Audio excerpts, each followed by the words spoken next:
Saudara Kapolri Jenderal Listio Sigit menyebut ada kemungkinan memanggil kembali mantan Menkominfo Budi Ari jika ditemukan petunjuk baru. Nama Budi Ari disebut diduga menerima 50% komisi dari praktik perlindungan situs judul. Dugaan keterlibatan mantan Menteri Komunikasi dan Informatika Budi Ari Setiadi membackingi judi online mencuat. Hal ini terungkap pada dakwaan Zulkarnain Apriliantoni yang menjadi terdakwa kasus judi online. Kapolri Jenderal Listio Sigit Prabowo menyebut kemungkinan memanggil kembali Budi Ari yang pernah diperiksa sebagai saksi atas kasus judi online. Ya, tentunya kita mengikuti proses sidang, nanti petunjuk dari hakim seperti apa. Yang jelas pernah kita periksa dan tentunya mungkin akan kita konfirmasi ulang apabila memang ada petunjuk.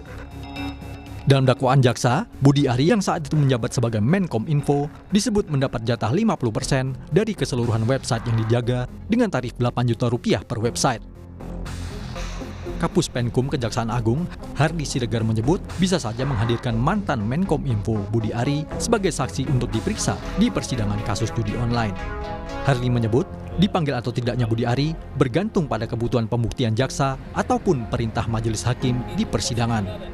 Kalau yang bersangkutan masuk menjadi saksi dalam berkas perkara ini, tentu penuntut umum selaku pihak yang dibebankan pembuktian ya sebagai pemilik perkara tentu ya bisa saja memanggil yang bersangkutan itu sebagai saksi untuk diperiksa di persidangan gitu.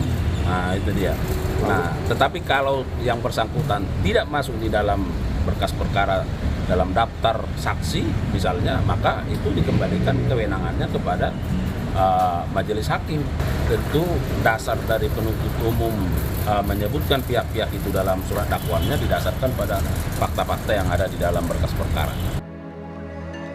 Mantan Menkominfo Budi Ari Setiadi membantah dirinya melindungi praktik judi online. Nama Budi muncul dalam surat dakwaan jaksa dengan terdakwa Zulkarnain Apriliantoni. Budi Ari mengaku justru sedang memberantas judi online. Ia pun siap dipanggil sebagai saksi.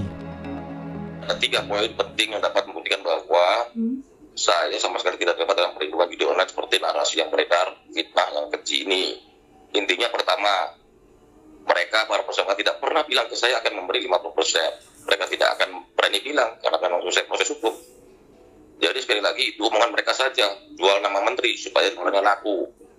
Kedua, Budi Ari tidak pernah tahu-menahu praktik jahat yang dilakukan mantan anak buahnya itu. Dia baru mengetahui setelah kasus itu diselidiki kepolisian dan terungkap ke masyarakat. Ketiga, tidak ada dana dari mereka ke saya. Ini yang paling penting. Bagi saya itu sudah sangat membuktikan. Jarum. Pemerintah menegaskan tidak akan mengintervensi proses hukum soal penyebutan nama Menteri Koperasi sekaligus mantan Menkominfo Budi Ari Setiadi dalam dakwaan kasus judi online. Pemerintah meminta publik menghormati proses hukum yang berjalan. Kita tunggu keputusan pengadilannya sehingga kita tidak mendahului keputusan pengadilan. Jadi yang ada sekarang itu kita pantau saja. Jadi kalau dari pemerintah menghormati proses hukum dan tidak mengintervensi proses hukum itu sendiri.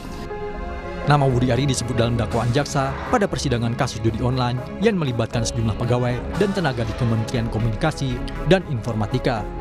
Dalam dakwaan itu, Budi Ari disebut menerima 50% komisi dari praktik perlindungan situs judul agar tidak diblokir Kemenkominfo. Kasus itu terjadi ketika Budi menjabat sebagai Menkominfo. Tim Liputan, Kompas TV.